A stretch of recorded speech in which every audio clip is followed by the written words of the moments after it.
تذكر يوما كنت تعانق دمعة الفكر تناجي الله في صبر وترجو رحمة تسري تحلق في ثقافات وتنهل من ربى الخير।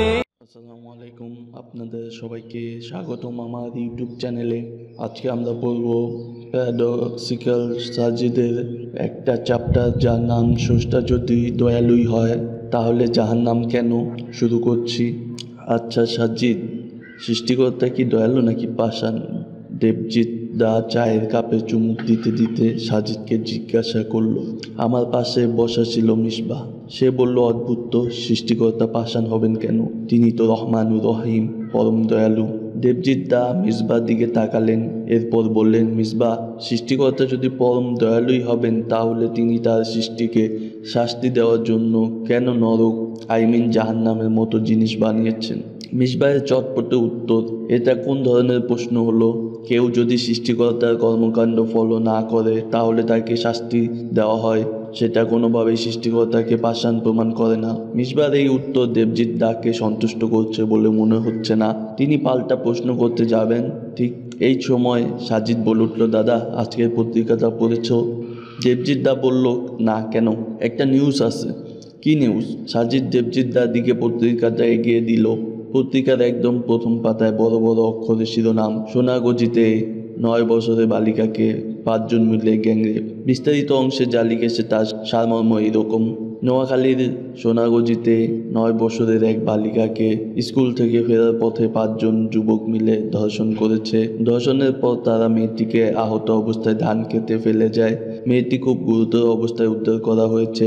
শুধু ধর্ষণ নয়, মেয়েটির শরীরে বিভিন্ন অংশ ব্লেড দিয়ে কাটাও হয়েছে। প্রচুর রক্তক্ষরণ হয়েছে। মেয়েটি এখন পুরোটাই কোমার মধ্যে। ধর্ষণকারীদের গ্রামের লোকজন আটক করে পুলিশের হাতে সোপর্দ করেছে।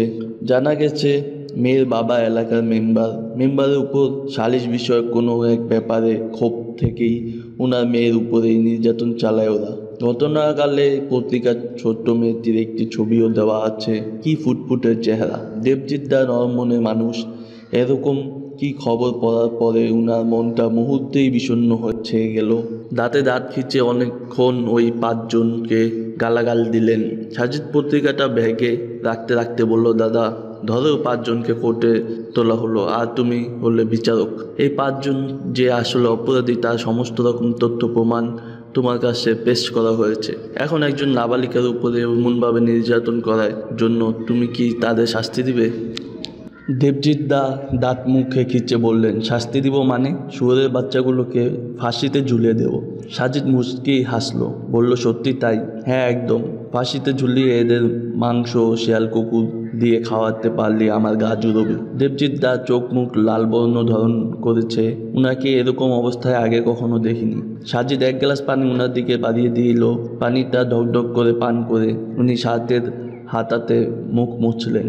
তখনও প্রচণ্ড রেগে আছেন বোঝা যাচ্ছে। সাজিদ বলল, আমি যে দেবজিৎ দাকে চিনি সে কিন্তু এতটা হিংস্র না। আমি তাকে ভাবতাম দয়ালু, ক্ষমাশীল, মহানুভব হিসেবে। সে যে কাউকে ফাঁসিতে ঝুলিয়ে দেবার কথাও ভাবতে পারে, সেটাই বিরাট আশ্চর্য লাগছে। দেবজিৎ দা সাজিদের দিকে তাকালেন। তাকানোতেই একটা তাচ্ছিল্যতা আছে। বললেন, শোন সাজিদ, আমি দয়ালু, মহানুভব, ঠিক আছে, কিন্তু তার মানে এই না যে আমি কোনো অন্যায় দেখে চুপ করে থাকবো। আমার ক্যারেক্টার ক্রাইটেরিয়াতে যেমন দয়ালু, মহান, উদার এসব আছে, ঠিক তেমনি আমি ন্যায় বিচারক। অন্যায়ের কোনো প্রশ্রয় আমার কাছে নেই। বিচারক হিসেবে তুমি চাইলে এই 5 জন অপরাধীকে ক্ষমা করে দিতে পারো। সাজিদ বলল, হ্যাঁ পারি, কিন্তু তাহলে এই নিষ্পাপ মেয়েটার সাথেই অন্যায় করা হবে, অবিচার করা হবে। আমি সেটা পারবো না। তাহলে কি ধরে নেব তুমি পাষাণ, কঠিন হৃদয়, তোমার মাঝে কোনো ভালোবাসা নেই, মমতা নেই? দেবজিৎ উত্তেজিত হয়ে বলে উঠলেন, আশ্চর্য, তোর বুদ্ধি শুদ্ধি কি সব লোক পেয়েছে এদের? সাজিদ, 5 জন লোক ঘোরতর অন্যায় করেছে, তাদের অন্যায়ের জন্য আমি তাদের শাস্তি দিব, এটাই স্বাভাবিক। একজন বিচারক হিসেবে এখানে ন্যায়ের পক্ষ নেওয়াই আমার ধর্ম, আমার প্রেম, আমার ভালোবাসা। এটা কি প্রমাণ করে আমি পাষাণ? সাজিদ আবার মুচকি হাসলো, বলল, দাদা, তোমাকে উত্তেজিত করার জন্য দুঃখিত। না, তুমি আসলেই খুব ভালো।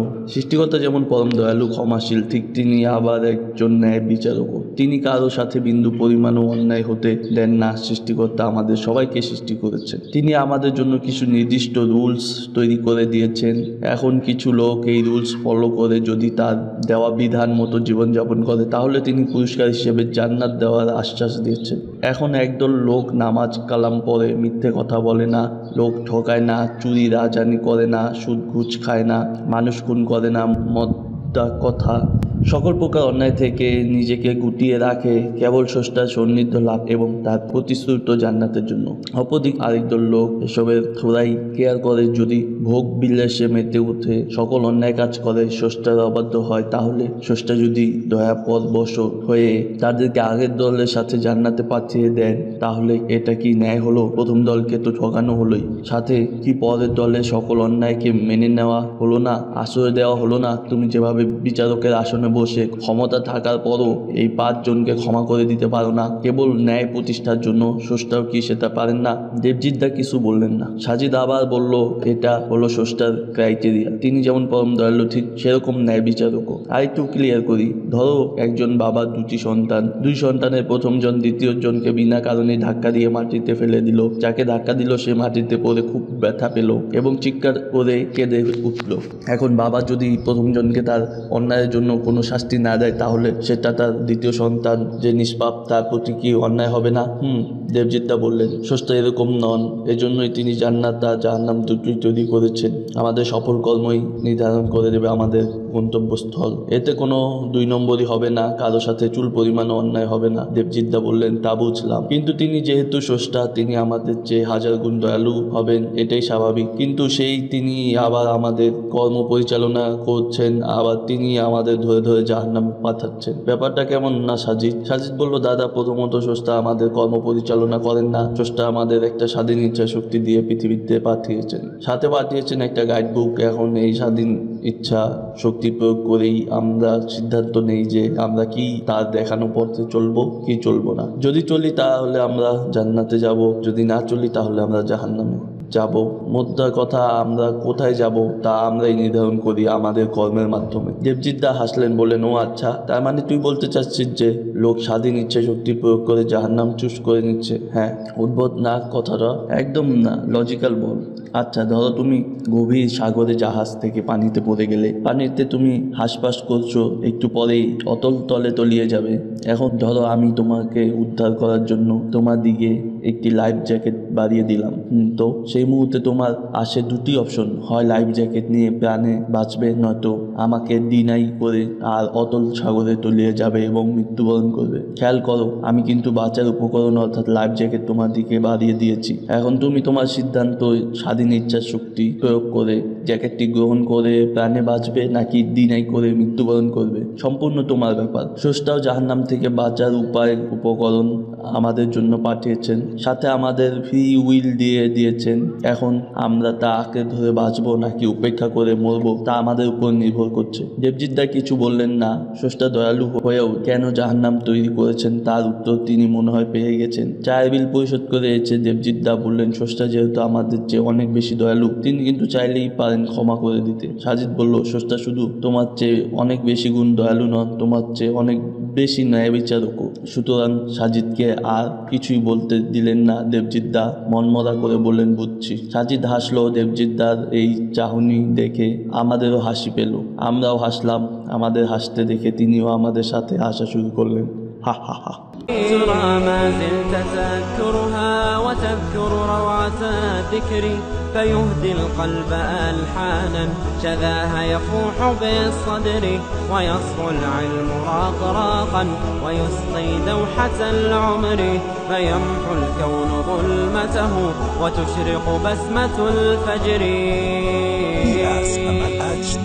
وتهتف باسمك الدنيا بألوان من الشعر يتغرد كل ما فيها وتزهو في ربى السحر وزون العز ترسلها بكف الحب والطهر تقبل صاحبي منا نسيم الحب والشكر تقبل صاحبي منا نسيم الحب والشكر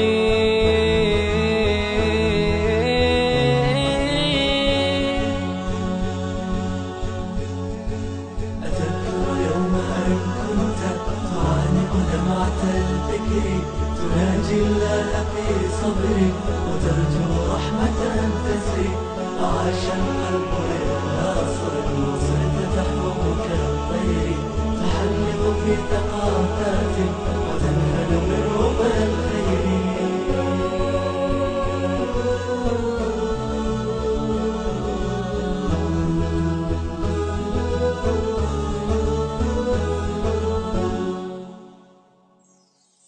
تخرج حلمك الأغلى فما الروض بالزهر، إليك تهنئة تلون فرحة العمر، فينمو الورد بساما وينشر أطيب العطر، وتحيا في نجاحات بنور الحق والنصر. تخرج حلمك الأغلى فما الروض بالزهر، إليك تهنئة تلون فرحة العمر، فينمو الورد بساما وينشر أطيب العطر، وتحيا في نجاحات بنور الحق والنصر.